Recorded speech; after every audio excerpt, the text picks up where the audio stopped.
What's up, guys? It's your boy, Radical. Now, my workout plans have been a success. More than 300 plus purchases and many more returning customers. You cannot ask for anything else, and people are loving it. The same life-changing and affordable prices still remain. So go to radicallatino.com and change your life today. Hey guys, do you have a product you want more eyes on? Advertise with the Radical Latino Show, where over 10K podcast downloads and the number 25 spot on the 55 All Latin podcast list. You'll want your product heard on everyone's phones and cars. Go to radicallatino.com/contacts and start advertising today. Playing the Radical Latino Show. Ladies and gentlemen, put your hands in the air for New York's very own. Radical. Latino is taking you to another level. I think there's more radicals than Stevo. Radical Latino, you're buffing it. The radical point of views, I think his views are actually more dangerous.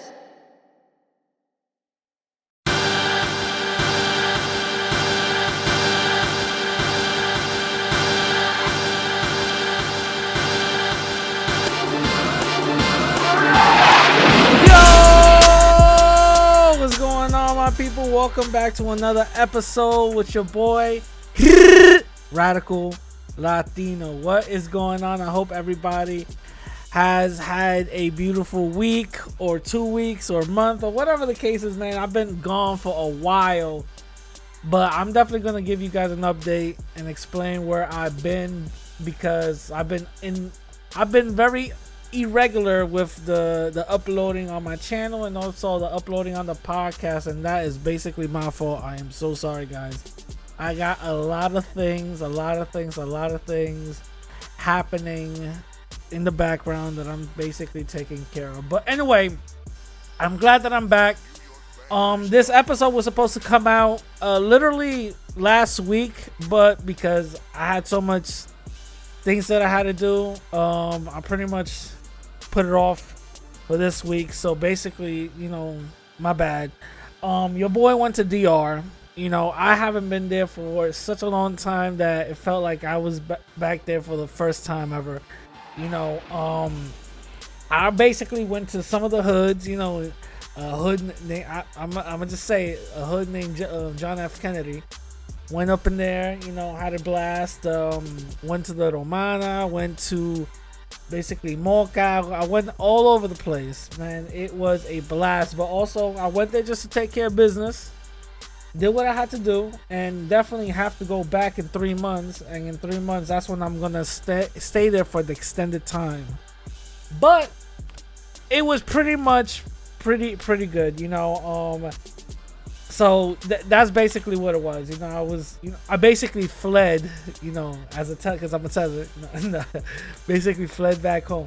No, but it was pretty good. I had to take care of some business or whatever the case is, and I took care of that and did what I had to do. Later on now, if people really want to know why I went out there for, just let me know and I'll let y'all know. But it's not that big of a deal, you know what I mean? But anyway, it was pretty cool. I really enjoyed it, you know what I mean? But it's kind of funny how I posted some of the photos on Instagram and also on YouTube, right? And some of these like low IQ individuals, are you going to talk about black and brown unity over there? Why would I do that? Why would I go on vacation to another another country and talk about black and brown? Why would I do that? And if I did, that concept is so foreign to those type of people, to people in general outside the United States. It's so foreign. Why would I do that? Again, the black and brown unity is it's an American concept. You know what I'm saying? So it doesn't really make sense to do so. But anyway, listen, guys, more things will be on the way. More episodes will be on the way. Also, really quickly, for the people who hit me up and asked me about the merch drop, if I'm gonna have merch and all that. I always do it during the summer. This time I didn't do it I even asked, and people were like okay about it. They were like, hey, if you put something out, put something out. So that's the reason why I didn't put no merch out. So you guys gotta just wait, be patient until next summer, and then I'll bring out the merch with more new designs and all this other stuff. So basically, yeah, I just have to wait. You know what I'm saying? But a lot of people were really digging the Todos Unidos type of Latin Unity shirt. So, you know, shout out to y'all, you know, for the ones who bought it. You know what I mean? A couple of other updates. The documentary, it's still happening. It's still on its way. I'm right now in the beginning phases of editing the documentary as I go. I'm right in the beginning phases of it. So that's gonna take some time on itself. So I'm gonna say maybe within 3 weeks I'm gonna be done editing, and then it's gonna take another week for color corrections and adding all the special effects and things that I want to add to it. So guys, basically give it a month and a half. Be patient. Part 2 is gonna come out. Just be patient. I know you guys are gonna enjoy it, so just be patient. Be patient. You know what I'm saying? Also, another thing that happened. A lot of people were hitting me up because, you know, Tariq Nasheed, Mr. Tariq Nasheed, got a museum. He finally got the museum. I said this on Twitter, and I'm gonna say this here. I was never against Tariq Nasheed acquiring a museum. The thing is, I know for a fact the museum has a certain thing. Museums have a certain thing, and that thing is artifacts. Artifacts are not cheap. Artifacts are not cheap. Authentic artifacts, on the other hand, ain't really an arm and a leg. It's like 2 arms and 2 legs. You know what I'm saying? They're not cheap. They go by the millions. So what I said was, I don't think he's not gonna get a museum, but he's not gonna put nothing in it. I know that for a fact. He's gonna go to the African store, get a bunch of little statues, and that's basically it. That's what's gonna happen. You know what I'm saying? And if everybody's seen the little tour that he had on Twitter, I was basically proven right. His museum is literally a studio apartment. It's basically a studio apartment. So people gave him $2 million for a damn near a studio apartment. Go right ahead. You know what I'm saying? Y'all dead got a methadone clinic. You know what I'm saying? Yo, I seen abortion clinics with bigger spaces than this. You feel me? You know what I'm saying? Like, come on now. Come on. Listen, I went to DR. I seen women get butt shots in bigger places than this. Alright? And this is supposed to be a third world country. You feel me? So, my thing is, how are you going to sell the people one thing and then literally finesse them for something? It was wild, but it is what it is. Y'all bought it.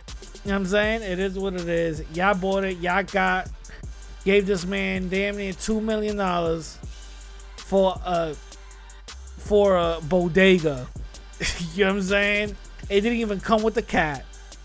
Y'all got a bodega. All right, that's something to basically applaud. You know what I mean? The only thing that I think that might happen, which should happen, is he lives in Hollywood, basically. So it's not gonna be out of the ordinary, or shouldn't be out of the ordinary, because a lot of museums do this, but they let people know that this is not an authentic or an official artifact. It's a replica. So what he can do is basically buy replicas, and it's not gonna be cheap, but they're not gonna be expensive either. You know, if he wants to buy a replica of a cannon or whatever the case is, people could make it. Like there's like Hollywood special effects shops that actually have this their connections to museums, and they can do that. Many museums have done that. There's the Natural History Museum in New York. There's a replica of a dead whale that they used to have in display years ago. But because it's a dead whale in its carcass and it's so big, they couldn't have it there for extended periods of time. They only had it for like basically less than 6 months. So what they ended up doing was they ended up getting a wax figured statue of a giant blue whale, and basically it was a 1-by-1 comparison to it, and it was very, it is what it is, and it was long and all that other stuff, and they put it up in the museum. You know what I'm saying? So they can get replicas, but they have to advertise it. So I don't know if Tariq is gonna advertise it, but he has to. But it is what it is. So shout out to FBA's salon. You know what I mean? Shout out to that salon. But without further ado, this is the interview with me and Haven Bullets. I hope you guys enjoy it. I really enjoy this guy's videos, his breakdowns and stuff like that. Pretty smart dude. But anyway, without further ado, here is our interview with me and Haven Bullets. Enjoy. Yo, what's going on, my people? It's your boy Radical. Now, I always bring you guys special guests, and it's not different this time around. So I would like to give y'all, first of all, a huge round of applause, and also my homie, the dude that I'm interviewing right now, Haven Bullets. What's going on, bro? What's going on? What's poppin'? Not much, man. Just chilling. Thank you again. Thank you for coming in. Thank you for coming on my platform and having this interview. And so for the people who might not know, tell people a little bit about yourself. Oh, okay. A little bit about myself is that, I started doing YouTube, I think in 2016, maybe. I don't even remember. Because it's like I was seeing a lot of nonsense and goofiness going on and people putting out false information. I never really wanted to be a YouTube personality. I just wanted to just like put out little bits of information here and there to help other people so they could understand what's going on with like some of these scammers and grifters, so they don't have to waste time and listen to them for hours on hours, listen to them day after day before they put it together like, hey, something don't sound right here, or it's not, I just can't put my finger on it. So I came into the game just basically putting out the receipts and showing people, saying like, look, this person's a fraud, this person's a scammer, what this person is saying is not true, what this person's saying is not right. And I would just basically put it out there as ammunition for other people who are personalities to use in their battles. Gotcha. So when you decided to go into the whole YouTube game, did you have like a purpose, or did it just come naturally later on? That was the purpose. The purpose was simply just to Oh, so you had a game plan, so you already knew what it was. Yeah, like I just wanted to just put, like, because at first I was making YouTube videos and I didn't even use my voice. I would just like show like clips of other people talking and exposing them for their lives, or just put up certain information so people know that like, hey, this person said this. Well, here's the true information. I just wanted to just give information so other people can make better decisions, or other people can use it that are actually like personalities that show their face and like actually do YouTube as a career. Could actually could use this and say, hey, this is fake, this is real. Yeah. Of course. Yeah. I know you spoke behind the scenes, and I know that you're from the East Coast. I wouldn't know where in the East Coast, but I'm from the Bronx. So I'm from Brooklyn. Oh, okay. So then we're like pretty much neighbors. All right. So like in New York City, and this is something I've always been saying, in New York City, there's a lot of scammers. You know what I'm saying? There's a lot of scammers that happen, and you got to be kind of quick with it to point out the scam. That's why a lot of New Yorkers don't really like going to 42nd Street, because them puppet people, they be scamming folks. Or people will come out of nowhere. Yo, let me just tell you your future real quick, and they be scamming people. And it seems like that's how the direction you took it, because you could spot a scam dumb quick. Is that kind of like true? Yes, that's exactly how I could spot scams true. Because again, growing up in Brooklyn, I got scammed more times than I care to even remember or even tell. That's Yeah, why it's so easy for me to spot scammers. When somebody's BSing or yeah, somebody ain't doing something right, I just see it. yeah, I yeah, just yeah. see it because it's like I done dealt with the best. I done dealt with If the it's best not from the scamming. call, if it's not from the call games, it's gonna be from something, something else. Yeah, I feel you. I feel you. yes. Talking about everything from fake jewelry to fake clothes to Yeah, paying for stuff and not getting. yeah, I done pretty much fell for like pretty much every scam ever. That's why I can easily spot a scam because every time I ever felt for a scam, I always learned. I didn't pretend like it. When I first time I ever felt for a scam, I tried to pretend like it wasn't a scam, yeah. and just something just went wrong. But then I had to be real with myself and say, hey, listen, that was a scam. You got conned. Now, why? How did you get conned? You got conned because you believed the person when they said Mm. this. You believed the person when they said they was going to do this. And by me doing that to myself, they just going back and realizing it was a scam and going over my mental notes of how I got scammed. Yeah. That's how I never got scammed again. And that's how I could spot a Oh, scam. so basically, it's like somebody getting played by a shorty the first time they're going to talk to them. Like, how come this didn't work? Like self analyzation, right? Yeah, and then that's why it's so easy for me to spot a scam, and that's why and I don't fall for scams. I don't remember the last scam I ever fell for. Like I was Mm, probably had to be like over 20 years ago maybe. And like mm. after that, I learned my lessons, and it was like I never fell for another one. I'm not gonna lie. When it comes to like street scams and all that, yo, I'm telling you, the two people will be people from Harlem and people from Brooklyn.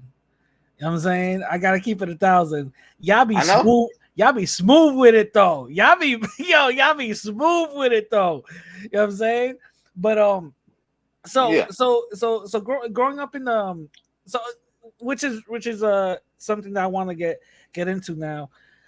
Growing up in New York, I don't know what year you grew up in, but growing up in New York, uh did you see the evolution of certain individuals or certain ethnic groups getting along or always feuding or what? The main reason is because growing up in the Bronx, I've never seen black and Latino people kind of beef with each other. I only saw that when I got out of New York. You know what I'm saying? Yeah. And that was really weird for me. So that's why I'm asking you. Did you see that in Brooklyn or what? No, it's just I lived all over. I lived in Brooklyn. I lived in the Bronx for a little bit. I lived in Queens for a little bit. I knew people who stayed in Harlem. I mean, and all through Manhattan, and I had people who stayed in Staten Island. This is not a New York thing. Like I never seen it. Never Mhm. seen it growing up. And I'm not saying you never bumped into some bigoted people who didn't like a group for whatever reason. Yeah, yeah, yeah, But yeah. as a collective, where it's like, oh, there's a bunch of Puerto Ricans over there or whatever. So don't go over there because a bunch of Puerto Ricans over there, or don't go over there, there's a bunch of Dominicans over there. They might hurt you or do something to you, or don't go over there because a bunch of Haitians. That never happened. Do sometimes people be segregated a little bit and stay to their own little group? Yeah, but if you go over there, you don't got to worry about nobody attacking you. Like I never had to worry about being attacked in Park Slope. Mm, mm, I never had to worry about being attacked in Flatbush. I'm not mhm. from Flatbush, but I used to be over there all the time.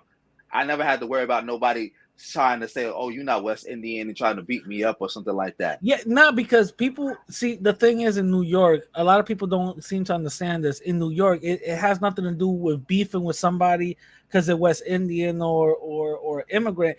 Is because you're not from that block. That's all it is. So Yeah, if you're not from yeah, that block, or if you're from a block that they beefing with, then it's on site for you. That's basically what it is. You know what I'm saying? Like yes, it's nothing. It's not, and I'm glad that you could confirm that because it's nothing. It has nothing to do with who you are. It's just where you at, where you live at. That's all it is. exactly. That's what I'm saying. Like you said, you never seen it till you got out of New York. I never seen it till I got out of New York. I never heard of this or nothing like that. Even my man, when he Puerto Rican, he went to Florida. He said it blew his mind when he saw how everybody just like segregated and not fucking with each other. Like because again, that's my man.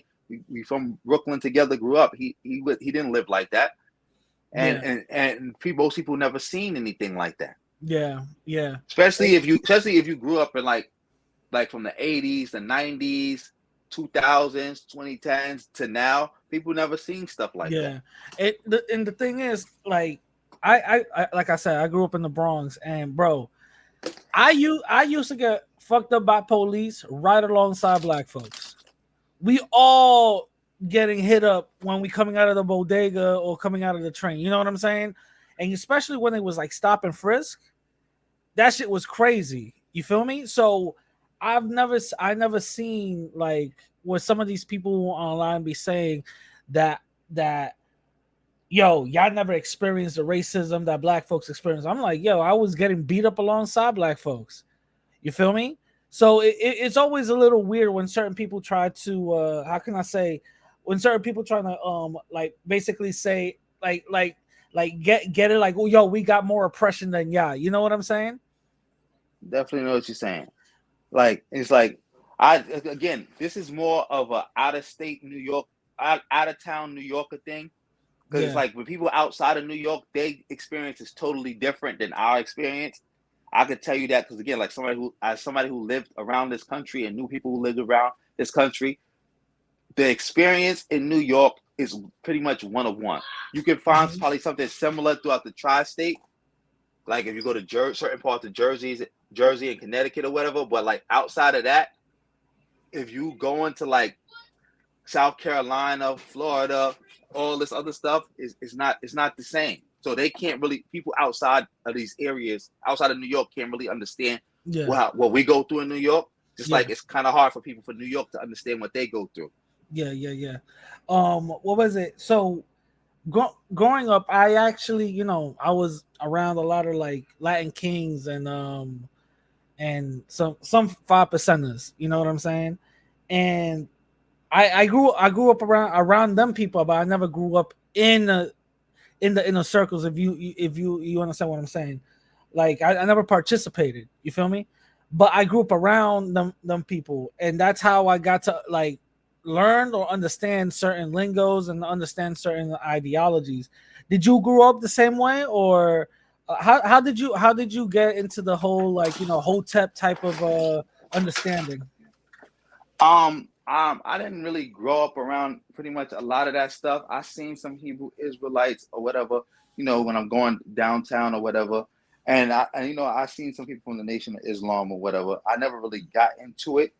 It's like, it's just that when I got on YouTube and I started seeing it, and I know how to recognize a scam. So it's like, I'm not saying like the Nation of Islam is a scam, but I can recognize somebody who's supposed to be quote unquote Nation of Islam, but scamming. I'm not saying like Hebrew Israelite is a scam, but I can recognize a Hebrew Israelite who's scamming. Somebody who's trying to use Hebrew Israelite to get money, like the Moorish stuff, the Kemetic stuff, Hotep, whatever you want to call it. I know what it's supposed to look like, and I know what it's not supposed to look like, and I know a scammer when I see one. So that's pretty much how because I really didn't really grow up around it, into it too much, but I know what it was supposed to look like. I would agree with you, because it would be wild funny how I would hear some like 5%ers or some Black Israelite folks. One of them actually was my friend, talk wild shit about white folks, and then maybe you run into them in Manhattan, down in Times Square. No, actually, 59th Street or something like that.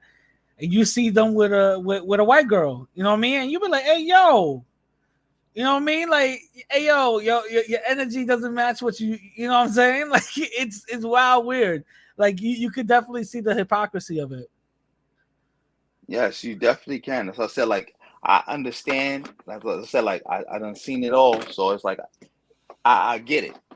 I definitely get it. So it's like I already know what things are supposed to look like. Yeah. I already know I gotta watch people for a certain amount of time before I can even give them the green light saying you okay. Yeah. And it's like, now I could tell even from your videos that you know how to analyze a lot. Like you're very analytical when it comes to certain like people's speech patterns or the way they what they said before and how like you know how to break somebody down. Where did you go to school for that? Like how did you learn that? No, I never went to school for it. It's just that it's just basically just I'll say life was my teacher because it's like again, like I said, I'm from Brooklyn. I done got scammed a bunch of times. I done got scammed in different parts of New York. So it's like it was basically you got to learn how to read people and you got to sit down and see what went wrong. Like how did what did this person say that made you believe that they was the truth? And how could you have seen and how if you was in a situation like that again, how would you be able to recognize that that wasn't the truth? Oh yeah, Yeah, the person was contradicting themselves. Even though it was a little contradiction, it still was a it contradiction. was a Or the slip up. person, Yeah, yeah, or the person couldn't really explain what he was trying to sell you. He just kept using a bunch of big words that he just threw together, and he never actually broke it down in detail. How is this supposed to work? yeah, And yeah, it's yeah, like, yeah. and just going through experiencing this and just studying from my own past mistakes and my and the things that happen to me and other people because I also watch other people. I watch other people get scammed in ways that I never got scammed, but I learned from their mistakes, Yeah, and that's how I got it. I remember I remember I knew someone who was like a huge polite fan, right? This dude would like basically think that whatever, polite says, that shit is gold. You feel me? And the reason why he would be like that is because he saw polite like debate these white folks like in Harlem or whatever the case is, and that would blow his mind. I'm like, yo, he's making these white people look dumb. Oh my god, and all this other stuff. And I would used to see that, and I used to be like, hey, yo, like some of the shit is like kind of dumb. You know what I mean? But I remember I think it was a couple of years. This was years ago. He sent Polite some money because he said that he's helping some people like build a house or something like that, like a construction project or whatever the case is. Long story short, Polite never did it, right? Polite never did it. It never came out. Then you find out that Polite was just on a construction site working there, pretending that that was his project. And that from there, I started to like open my eyes and be like, hey, yo, some of these people with followings, they be the biggest grifters. You feel me? And it's kind of hard. It's not that hard, but it's kind of interesting to see where the authenticity lies and the fakeness begins. You know? Yes, I know exactly what you're talking about because I remember I was the one who even put it out there that Polite doesn't own that thing, and he was scamming even before the people from the construction site that actually own it saw what he was doing, and they put out their own Mm, statement. I was the one telling people like this is a scam from Polite, don't trust it, yeah. and it turned out to be a scam from Yeah, of Polite. course. So how come? Because I've seen some of your comments, bro, and there's some black folks that be going in on you, bro. Why, if you're putting out the truth because you are, and you're giving proof and you're breaking things down, why are some in your community like blinded and they're like they refuse to see the light? How come? Because it's like sometimes when people believe in a lie, like I said, like when I told you how first got scammed, I was reluctant to admit that I got scammed. I was still rolling with like it wasn't a scam. Because then you're gonna feel stupid, you're gonna feel bad about yourself. And some Mm, people just can't take that. So that's why they keep their blinders on. But yeah, like I said, for myself, I I made the decision that nope, I'm gonna keep it real and I see what it is and I'm gonna tell the truth what it is. I was wrong. I got scammed. I didn't know what I was doing. Now let me learn from my mistakes. Other people, everybody's not like that. Most people are not like that. Most people will make a mistake and they'll argue you down for the next 20 years that it wasn't really a mistake. They'll find every excuse in the book why it's not a mistake, why they're not wrong, whatever the case may be. So that's why people kind of reject it. And sometimes some of these people, they identity, they self is tied up into a lot of this nonsense. So if you debunking the nonsense, it's like they take it as a personal attack, because it is a personal attack to them, because they whole identity, they self is in this. Yeah, like a lot of people, just like a lot, like you said, polite. A lot of people, a whole way that they see themselves, how they live their life, they did it by following behind polite. So to tell them that polite is a scammer, it just hurt them so bad. It's like insulting them, because their whole identity is based on a character that they don't even know, but they follow on YouTube. And you going against the identity is like going against their religion. Exactly. Yes. It's like going against their religion. That's exactly what it's like, and that's why they're gonna fight you tooth and nail about it, no matter what evidence you present, no matter Javen, how many times. That shit is deep, bro. It's like saying, yo, your God ain't your God. You know what I'm saying? Yeah. And people can't handle that, because a lot of people do make these people on YouTube that they follow their God. From Polite to Umar to Tariq to Taj Tariq Bey to who else? Young Pharaoh. Young Pharaoh. The list go on. Yeah. Like these people gods. They hang on every word they say. They give them money. They preach their gospel. So it's like, when you saying that this person is not the truth, that's like telling a Muslim that Allah is not the truth. It's like telling a Christian Jesus is not the truth. And somebody I'm not just saying somebody who's calling themselves a Christian or a Muslim, I'm talking about somebody who's really devout, that's a part of their true identity. Like when you see them, you know that's what they about. And you telling them that, they're not going to receive it well at all. Yeah. Because I never knew who Dane Calloway was, right? But that's another one. Somebody's God. Yeah, dude, I didn't know who Dane Calloway was until like people were like sending me clips of him or whatever the case is. And he said that he's a Native American, and I'm like, from where? And then apparently I found like there's a whole group of black folks talking about their Native Americans and stuff like that. Do you mind breaking that down for a little bit? Yeah, that's also a scam. That's a scam that I exposed thoroughly. I'm talking about, I even did a live stream with my friend. Can I shout out somebody? Yeah, go ahead. On my friend Uncle Shug TV, where they literally even paid for the paperwork to show how much of a scam it was. Even before he paid for it, I already told people what kind of scam it was. And sure enough, when you paid for it, you found that out.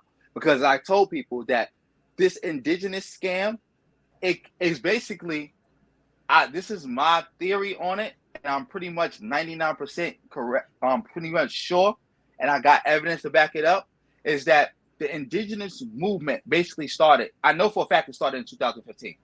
It started because I don't know if it was actually the Russians or not, but somebody, because a lot of people, the Russians was putting out a lot of misinformation around the time of this election, and and a lot of it was directed at black people, but because they not from the black community, they don't actually understand black people. So they saw people talking about having Indian in their family and stuff like that. So they started putting out a bunch of stuff about Native, like black people being Native Americans and being Aboriginal and indigenous and whatever the case may be, which is basically a bastardization of a lot of that Moorish American nonsense. Yeah. It's a bastardization of that. So they started putting out the memes and they started sharing them. Dan Calloway seized on it by putting his watermark on those memes. So when they would get shared around, people would see his name. And people would come looking to him for the information. Because he'll even tell you himself that he started in 2015. And that's when the indigenous movement even started. Because I done talked to people who've been doing the conscious community, pro-black stuff, who've been doing it for 20, 30, 40 years. They said they never heard of this stuff before. Never heard of it. It's a little weird because they're the real indigenous people. And the thing is, like, I understand when slavery, when African slaves came, and some of them that got free or whatever, they intermingled with the native population. Some did, some didn't, right?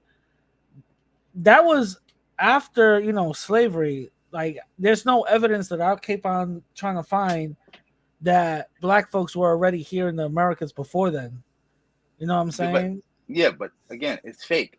And it's based on it's a lie based on that is a bastardization of another lie.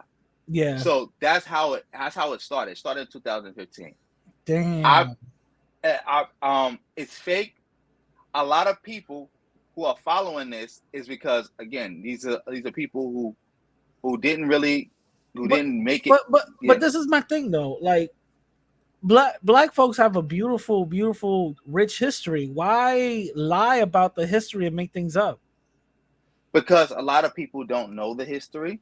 That's another thing. That's why I always, when on Twitter, you'll see me saying, "Oh, on the American public school failed you," or stuff like that. Yeah, I've seen that. Yeah, I've seen you. Yeah, because they don't actually teach the history. A lot of people don't actually know the history. So as far as they know, only thing they know about black people is slavery and Washington Carver and the peanut butter and stuff like that. Yeah, and the civil rights movement, Martin Luther King. That's it. That's pretty much all they know. So one is about being tricked. Two is about just wanting to be a part of something that they seem better. Because again, in America and in the media and the school and whatever, they always taught, they don't directly say it, they indirectly say by certain things they show and say that blacks don't have no history, that they at the bottom. So these are people who finally found something that make them feel good, make them feel like they're important, like they got history. Like, but why lie about it though? Like, there's other forms of history that black people could point to that's actually real and powerful and beautiful about it. You know what I'm saying? Like, I didn't mean to cut you off. No, it's all good. Like, I'm just saying, like, there's other forms of it. Like, you don't have to lie saying that, we were indigenous or whatever. One, they don't actually know about. I'm talking about some people, because everybody is not a part of the indigenous movement for the same reason. Some people know it's fake, but they're scamming. They know it's fake, but they're scamming. Other people might know it's fake too, but they think that it's a possibility by going along with it, they could possibly get some money. Because that's another thing. Just like with the FBA stuff, a lot of people know the FBA is garbage and it's a hate group, but they think that we're gonna get into that. We're definitely gonna get into that. But continue. I wanted to say that, like, they think they're gonna get a check at the end of the day when it's all said and done. So a lot of people don't actually know it's fake. Some people do know it's fake, but they're scamming to get money off the others who don't know it's fake. Some think that, it's fake, but it makes me feel good. Or others like, hey, it's fake, but I can hopefully we could try to turn this into some money. We could trick the U.S. government into giving us a casino or something. Yeah. So it's different people who push it for different reasons. Some people push it just for clout chasing. Yeah. Just the clout chase, because whatever is what is popular at the time. Because when Hebrew Israelite was super popular, they was Hebrew Israelites. When the Moorish American thing was super popular, they was Moorish Americans. Now the Aboriginal thing becoming popular, they Aboriginals. Whatever is popular at the time. That's why you can't really get through to them. Because again, some are too stupid. I don't want to. People say I should stop using words like stupid or whatever. But all right, it's like, but some are just not ignorant, ignorant. So you can't get through to them. Some people, it's like their religion. Others, they know it's a scam, so you can't trick. You're not going to get them to say it's a scam because they know it's a scam and they're making money off of it. Because a lot of the biggest promoters of the indigenous stuff all are making money off of it. Yeah, they're not just getting the word out for the simple fact of I care about the people. They're getting money off of it, and the moment they can't get money off it, they're going to switch to something else. Yeah. So let's focus on Tariq Nasheed for just a little bit. Because you be exposing them and you be breaking his bullshit down, which is I find hilarious. Now, a little disclaimer: I used to be a Tariq Nasheed fan, right? I used to be, because when I was researching and learning years ago about white supremacy, and then I found a lot of parallels within the Black community and the Latin community that's kind of similar. You know what I mean?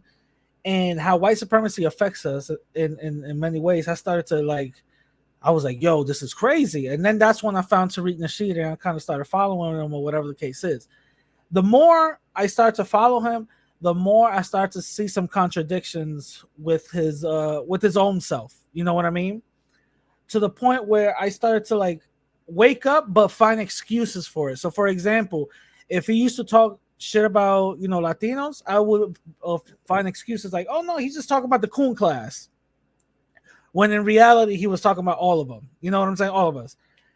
So until later on, and I want to give a shout out to Pan African Strikes Back. By that time that I interviewed him and me and him sat down and we talked or whatever the case is, I was already getting my blindfolds taken off. It was because of him that my blindfold completely got off, and I started to see the shit for what it really was. You know what I'm saying? And now I see Tariq Nasheed as a huge grifter.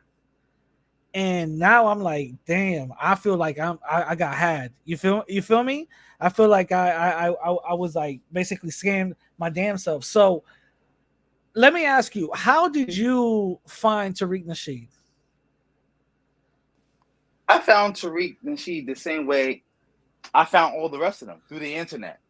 Okay. That's how I pretty much found him. I remember the first Tariq show I ever watched was his breakdown of, I think it was the first one I ever watched, was his breakdown of Star Wars on Force Awakens. That's the first one I watched. And I was like, oh, this is kind of cool. He's speaking some truth.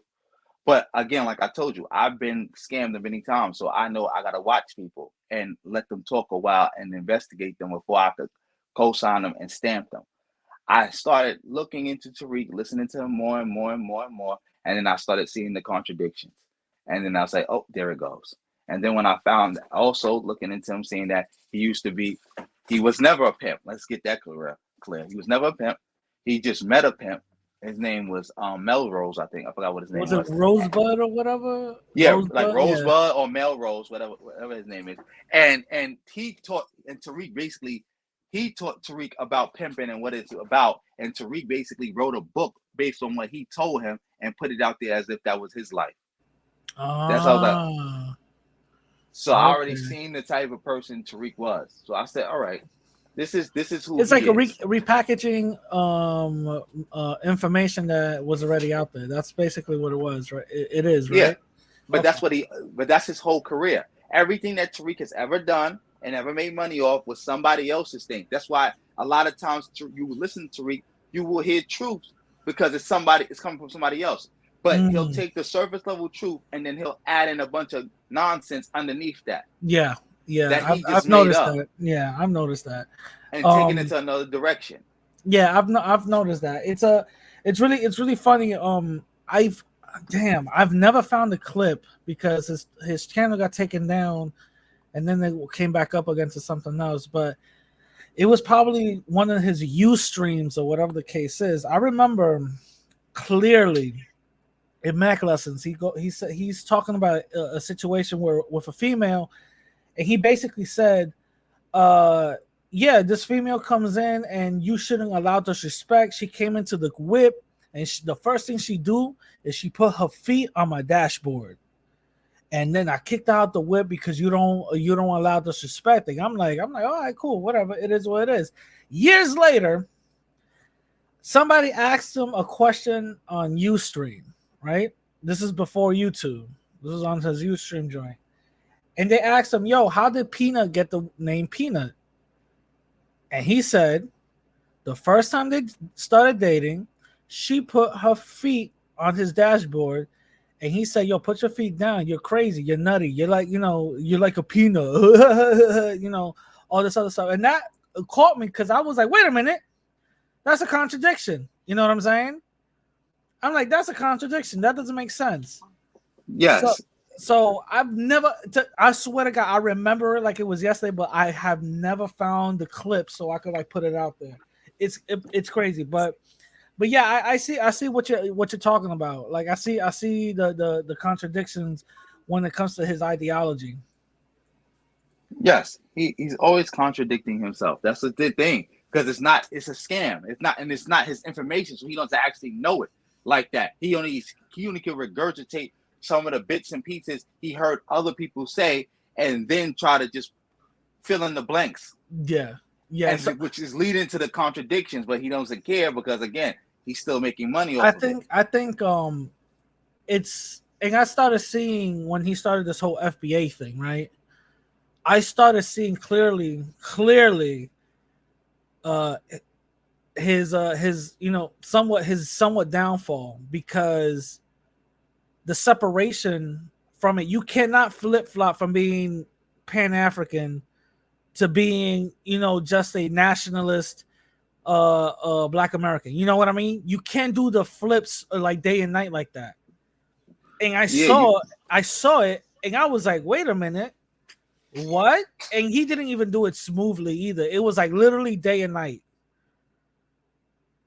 yes, but again, when you have a following of people who will just follow you no matter what you say, what you promote, what you do, no matter what contradictions, and they looking at you as their god, you can flip flop like that.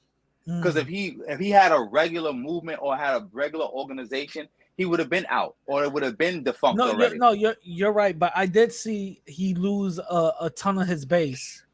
I saw him lose a ton of his base, but you're absolutely right. Like he has another stronger following than just that one base. But it was just weird to me. You know what I'm saying? And then let's be honest, he just basically took ADOS.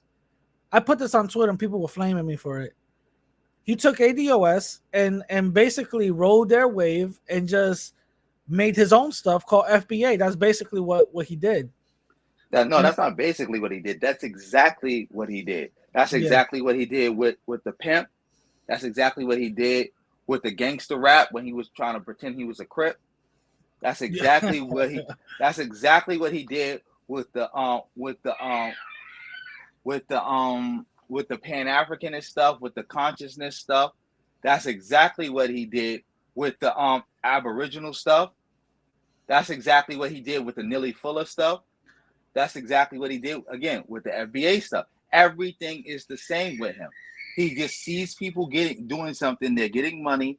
He just flips to it, starts parodying them, and then fills in the blanks with his own nonsense. Yeah, it's also wild that years ago Nelly Fuller said that he doesn't fuck with Tariq. Of course, he sees him as a grifter. He is. What I'm saying, like I think Nelly Fuller actually sued Tariq. That's why Nelly Fuller is the only person Tariq gives credit to on a regular when he quotes him. That's why he says, like, as our brother Nelly Fuller said. So Nelly Fuller can't say you stealing it because he's giving you the credit. Because before Tariq would do whole shows taking what Nelly Fuller said word for word and just saying it, and that's it. And he got what? Did he get sued or did he like basically like a warning, like a cease and desist? I don't know if it was a cease and desist or he outright got sued, but that's when he switched up and he still kept using his information, but he would always say like our brother Nelly Fuller said. So now Nelly Fuller can't say that you're stealing my stuff and you're trying to pass it off as your own. Now you're saying you're getting quoted. Okay, I see. Okay. So let's go into this whole FBA thing. I find it very interesting how the Tariq says that FBA is a lineage, right? When being a lineage has a very distinct definition for it, right? And Tariq gives that definition, but then contradicts his own definition from it. You know what I'm saying? And the thing is, FBA was created, and this is his own words, in order to help Black Americans achieve reparations, right? Which I am for reparations. Let Black Americans get it. I don't know. Are you for reparations or against it? I'm for reparations. All right. So I could care less if Black people get it. You know, let them do them. Shout out to them, right? But whenever I do interact with FBA people, the first thing that they talk about is nothing about reparations. It's just xenophobia and racism. That's all they do. That's all they do, and that's all they do for attack is going back to your homeland, this and this and this. So I always say, and this is what I always ask, and anybody that's listening to me, if you run into an FBA person, please just ask them one thing. Point to me to a political game plan that FBA has put out to achieve reparations. Not one FBA person has told me or pointed out or gave me the mission statement for FBA. Not one. Not one. What they do is deflect and talk about I shouldn't explain nothing to an immigrant, which makes no sense. Yes, because remember, the ADOS movement was all about xenophobia. It wasn't about reparations. Yvette Carnell and Tom Tuck were both anti-reparations. They only flipped to pro-reparations to try to get a following. See, this is the same thing I was telling you about before about the indigenous thing. You have a lot of people who only claim the indigenous thing because they think that it'll get them money. Just like there's a lot of people who running with this FBA nonsense only because they think that maybe one day if I run with it, it'll get us reparations. Yeah, that's it. It's about money. They know it's nonsense. They don't preach this in their real life. I guarantee you, 99% of the people calling themselves 90% of the people calling themselves FBA are not offline talking to people about FBA. Oh no, they're not. Oh no, they're not. And the they're not. The ones who are going to start doing that, they're going to start going into some hateful BS where Tariq is going to start becoming the fall guy for it. Because this is the thing. He could say that he's not a leader all he wants. At the end of the day, people are going to be like, hey, yo, you coined the term, you made up the term, and you made up the definition. Here's a bunch of lawsuits.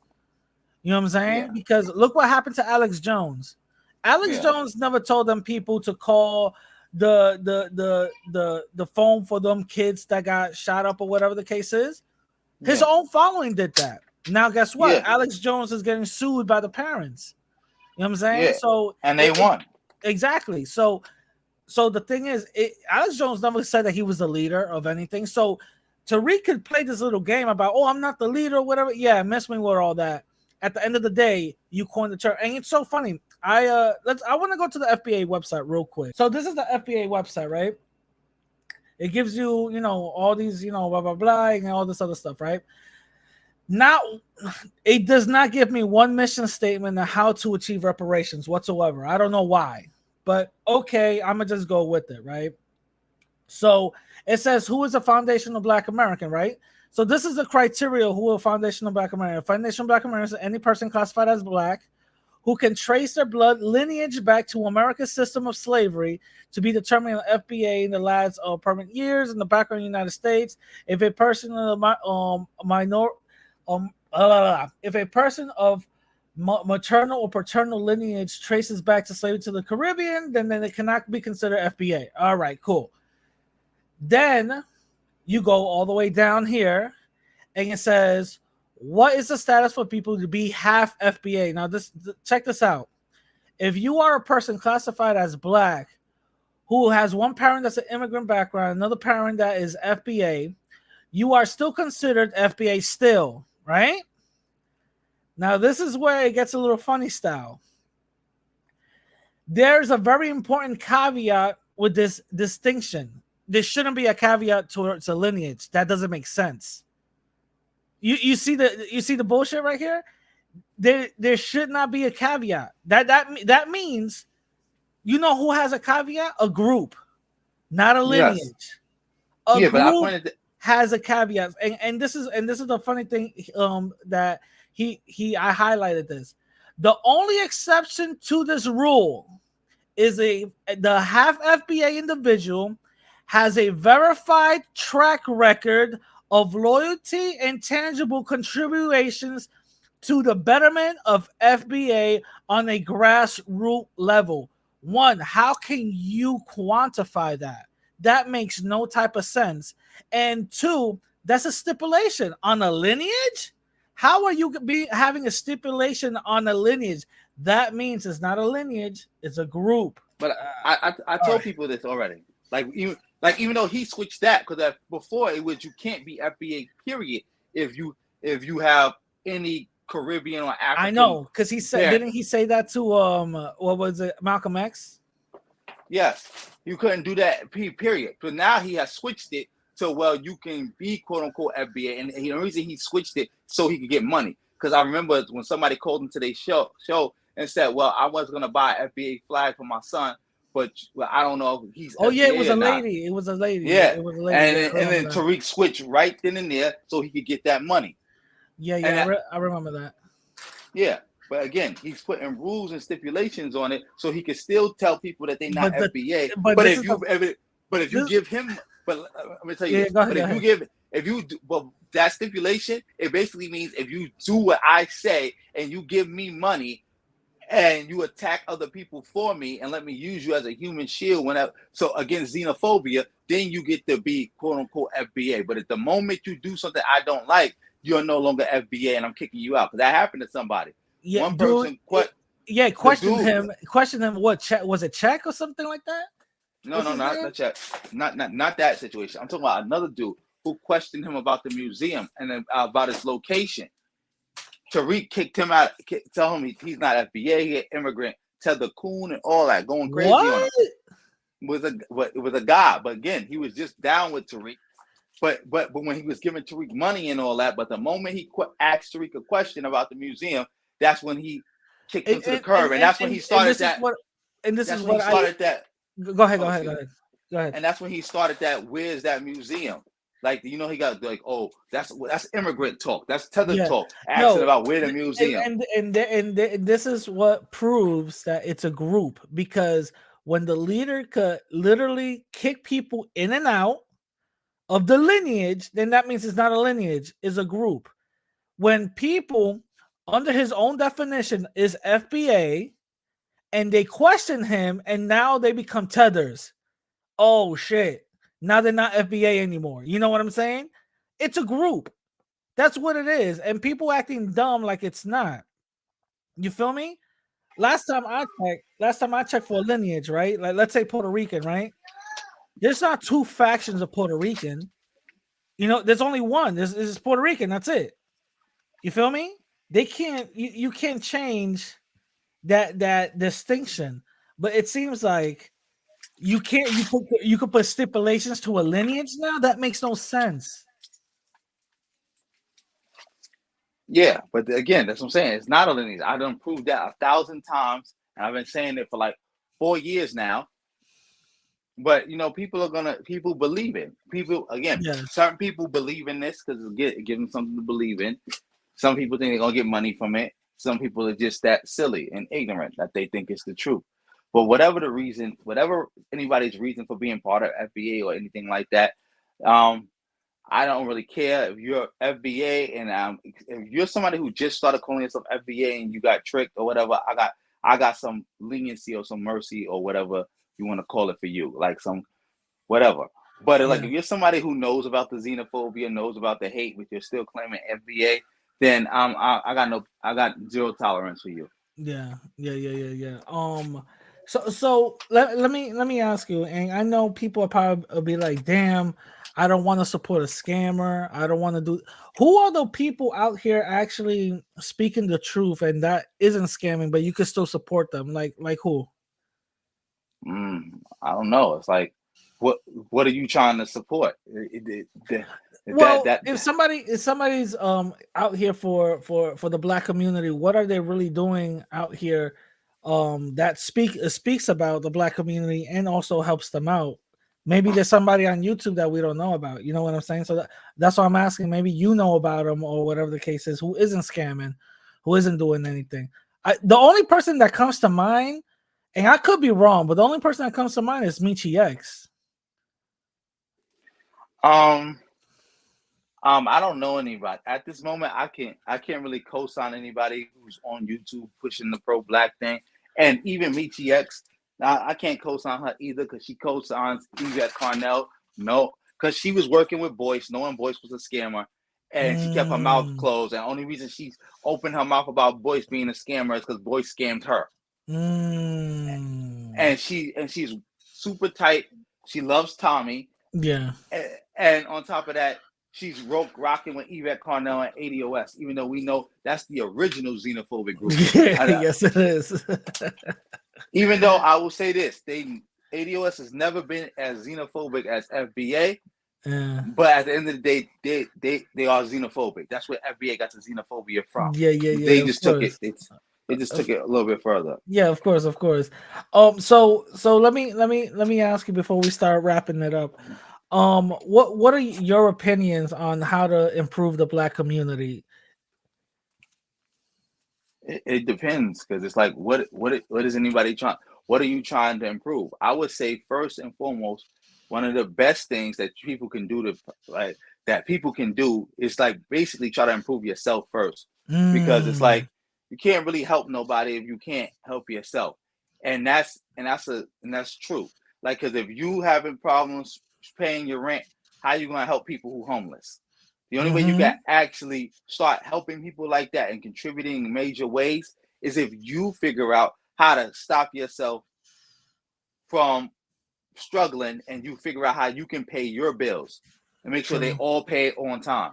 So I basically promote right now, because again, I try to stay away from like the group or whatever group stingy. It's like, hey, everybody, self-improvement, just self-improvement. Because if everybody work on themselves, then that bring the group up. Because if it's 10 of us and all 10 of us are working to try to make ourselves better people, the best we can make ourselves individually, the group automatically went up from there. And once we at our best, now we can come work together and go even further.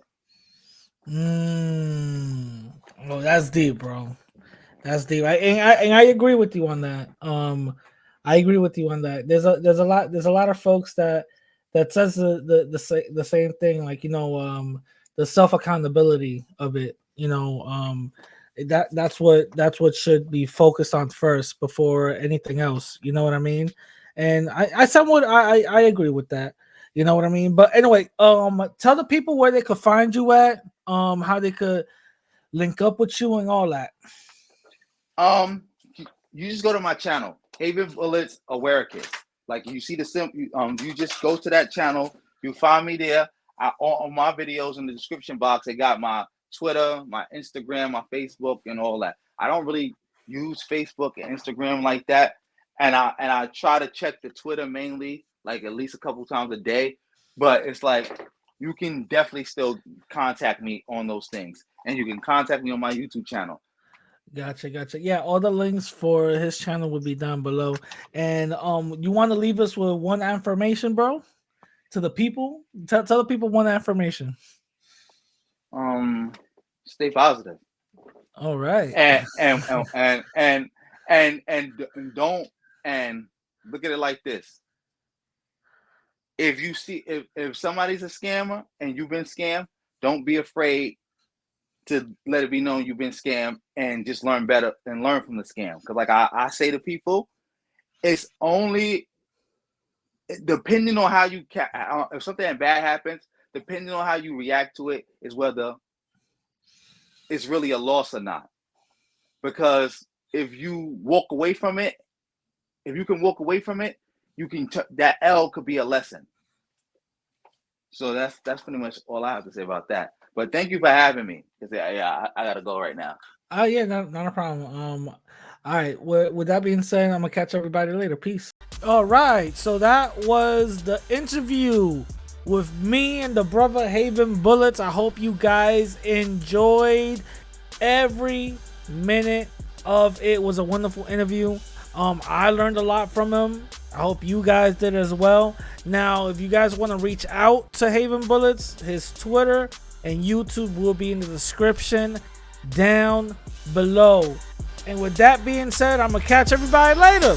Peace.